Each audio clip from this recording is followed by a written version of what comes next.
Welcome back to the Michigan Business Beat, brought to you on the Michigan Business Network. Chris Holman here in the Holman Studios, actually. Happily clad in the Detroit Lions paraphernalia because I'm celebrating one of their 3 wins this year. But hey, better luck next year. We right now are going to run down to downtown Lansing and Carrie Rosingana, who's the Chief Executive Officer of CAMW, the Capital Area Michigan Works. And Carrie, I trust you had a good holiday, and how's the new year started? It's doing really well so far. Can't complain at all. We're only the second week in, I think, of work, so all good things so far. Let's keep it that way. Yeah, no kidding. Well, one of the challenges that everybody is having, of course, is workforce. How has the workforce, I guess, shifted in the last year? Well, I suspect we've all seen a lot of different articles that have been used to describe what the phenomenon is that's been happening over the past year and a half, calling it anything from the Great Recession to the Great Resignation to the Great Reshuffle and even the Big Quit.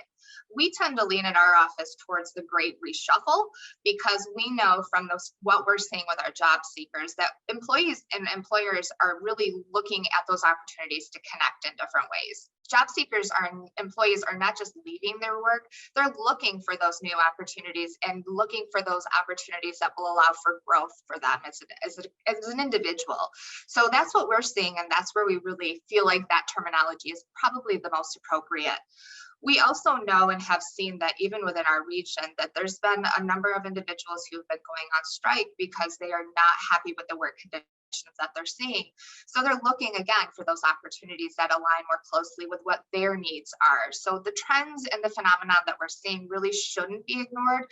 There's things that we can learn and there's opportunities that we can look forward to coming out of all of these changes, whether you're calling it the Great Reshuffle, the Great Resignation, or the Big Quit. All right, so the impact of COVID-19 had the workforce and the future of the work, a big impact there. So what do we say to employers? How do they adapt to this great reshuffle? Well, I think one of the things that we first have to do is to recognize things aren't going back to usual. Our usual is never going to look like what it did before. And I think that's a fact that a lot of employers are really having to come to terms with. In our region, we know that that's sometimes a little bit more challenging because 2 of our most prominent industries, both healthcare as well as manufacturing, sometimes require more of that face-to-face in-person work. And there's not as much flexibility maybe that you think of in a hybrid dynamic for availability. We know that Forbes published an article all about the Great Reshuffle and how it can help us to look for those positive changes and dynamics that are at play within the workforce right now. And one of those biggest noticed changes was that you do need to have increased flexibility. Now, some workforce and industry may be able to allow for hybrid work, but we can also look for what other type of flexibility might you be able to have. Is it being able to work maybe shorter shifts if you have an employee that needs that as a support system, or maybe having longer shifts but working less frequently? So those are things that we really have to do. And you can start by asking your employees, what do you need from us right now to support you being successful? We always feel like it's critical to ask your workforce what do they need, so then you can figure out and build those support systems to help ensure success for both you as an employer as well as for those who are working with you. You know, it's kind of interesting because you're absolutely right. The other thing that happens when you get them involved in that decision is they take ownership. Yes. That it is like part of the system that we designed. Yes. You know, so that. Yeah, that's absolutely agree, Chris. So give us something that employers should kind of keep in mind about hiring in 2022. Is it going to be that much different? Well, something that we're seeing and we're encouraging is to really look for your talent based on your needs and not just to consider your academic achievements. That's not to say that education isn't still every bit as important, but we know that sometimes limiting your talent search only to a certain degree attainment may be a barrier to helping you find the right fit for your company. We also know from some of the research that's out there that 42% of employees say that learning opportunities while they're on the job is the most important benefit that they're looking for. And that's true, especially right now.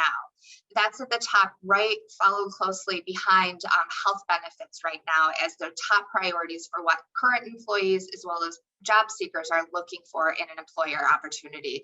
So we would really encourage you as an employer to look for where can you provide some on-the-job training for your workforce to be able to continue to learn and grow and help support you as an employer. As business leaders, I would say we really have to meet the needs of our employees and our job seekers if we want to see success within our communities and that prosperity within our region. It's going to be really critical that we're in this together as we're following along into 2022.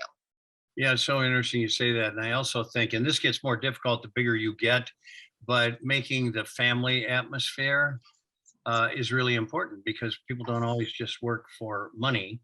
Yes. Or days off or benefits. Yeah, we've absolutely seen where culture, the company culture, is critically important. And how are you showing that right from the very get-go so that you're helping individuals recognize how they fit into that culture that you've built? Yeah, I have to tell you, the one thing that really resonated with me is telling people, employers, make sure you get your employees involved in the planning because I think that's crucial. It is crucial. Carrie Rosingana, Chief Executive Officer at CAMW, the Capital Area of Michigan Works. Always good to spend time with you and keep up the good work because we need Chris. everybody back to work right now. I agree with you. Thanks so much. Yep, you are watching the Michigan Business Beat on the Michigan Business Network. I'm Chris Holman. We'll be back with more.